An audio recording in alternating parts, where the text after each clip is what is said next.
June 23rd, 2020. Timing is everything. I can hear my dad saying that as I ponder this thoughtful gift from Debbie Ruggles. This morning, as I was doing physical therapy with Howie, I noted how sad and despondent he is. He said he wishes he could just crawl under a rock and never have to deal with another question or another decision.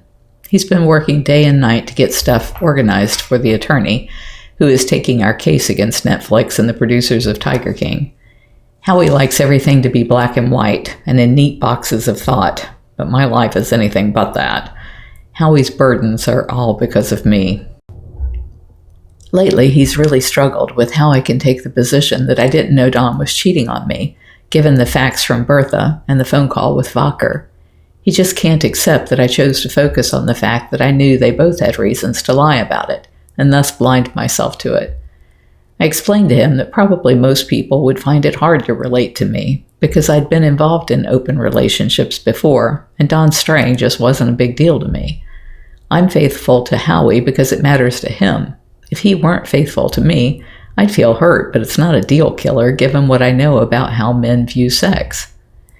Jamie had her allergy testing done yesterday and is most allergic to cypress. Welcome to Florida. And cats. And just about every kind of grass or tree.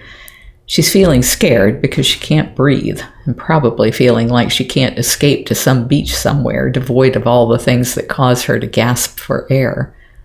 Those burdens were put on her by me. I've been texting with Mom, trying to keep her indoors and away from others during this spike in COVID-19 cases, only to have her curtly tell me she doesn't believe anything that isn't on Fox, or anything that conflicts with her president's spin on things. I tell her about Jamie, and she tells me that she's gone to another big birthday party get-together, and I wonder if someone near her will die in time for her to see the danger she's putting herself in. If I hadn't let her quit and move away after that fight with Chuck, I wonder if I could have kept her safer. I'm feeling about as low as I could, and worrying about how to give my family what they need when I walk into the party house and see the above hand-painted flagstone tribute to Dad.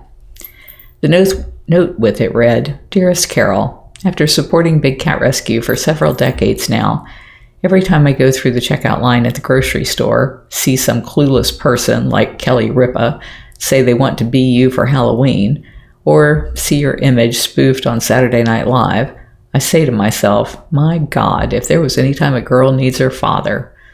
I applaud your perseverance, courage, and unwavering strength to stay focused on the important issues during this time, when people have dismissed the important work you have done and continue to do for sensationalism. I've had it with the media circus, and I'm sure you have too. I hope this gift will brighten your day, and you can display it proudly somewhere on the property of Big Cat Rescue. Keep up the great work. Love, Debbie Ruggles." I've had some other correspondence with a young girl who cuts herself and tried to commit suicide. She found my online video from my diary about my own suicide attempt and reached out to me. We've had a number of emails back and forth, and I've agreed to stop biting at and picking at my lip, and she stops cutting herself. This is an email from her. "Carole, this is probably going to sound really stupid of me, but I'm so happy and excited. I'm 1 week clean of self-harm. This is a big deal to me because I've been a week clean for a really long time, and honestly, I didn't think I'd make it this far. Thank you so much. I couldn't have done this without you. I'm so lucky to have you supporting me, and I think I'd be in a really bad place if I hadn't found you in May after watching Tiger King. To be absolutely honest, I doubt I'd even be alive. I was so set on ending my life at the time, and now I don't want to as much. The thought pops into my head sometimes, but nowhere near as often as it did back then. I really wouldn't want to be here without you and your support. Almost all of the cuts on my body have healed." She sent me photos to show me that. "And there's still some on my legs, but they're so close to being scars or gone completely, but my arms have completely healed. I hope you don't mind me telling you, but you're the first person who came to mind when I woke up this morning, realizing I was a week clean since you're quitting picking your lip. The fact that you're doing that means so much to me. It makes me feel less alone, and it feels like I'm going hand in hand with this with someone who is really nice and a lot more motivating. I haven't told anyone else that I'm a week clean yet, so I'm going to tell them now. Thank you so much for this. I appreciate everything you've done for me so much. I can't wait to reach the next milestone, which is probably 2 weeks, and I've promised to continue to try my best, and I hope you will too. She's been just an absolute doll. We've had a number of emails back and forth. If you're enjoying my diary, please like, share, and subscribe.